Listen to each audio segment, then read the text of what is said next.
ન્યાયાધીશોની બદલીના વિરોધમાં વકીલોની હડતાળ સમેટાઈ।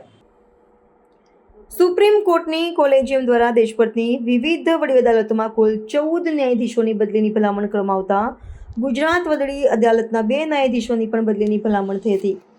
આ ભલામણના વિરોધમાં ગુજરાત વડી અદાલત એડવોકેટ એસોસિએશન દ્વારા હડતાળ પાડવામાં આવી હતી, જે હવે સમેટી લેવામાં આવી છે। આ નિર્ણયને કારણે ગુજરાત વડી અદાલતમાં ન્યાયિક કાર્યવાહી ફરીથી રાબેતા મુજબ શરૂ થઈ ગઈ છે।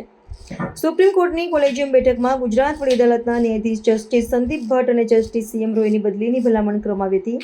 આ ભલામણ મુજબ જસ્ટિસ સંદીપ ભટ્ટની મધ્યપ્રદેશ વડી અદાલત અને જસ્ટિસ CM રોયની આંધ્રપ્રદેશ વડી અદાલતમાં બદલી સૂચવવામાં આવી હતી।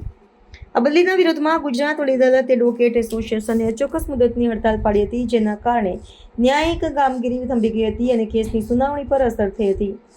એસોસિએશનના જણાવ્યા અનુસાર લાંબા વિચાર વિમર્શ બાદ હડતાળ સમેટી લેવાનો નિર્ણય લેવામાં આવ્યો છે। આ નિર્ણયથી કેસના પડતર રહેવાથી પરેશાન થયેલા અરજદારો અને વાદી પ્રતિવાદીઓની મોટી રાહત મળી છે।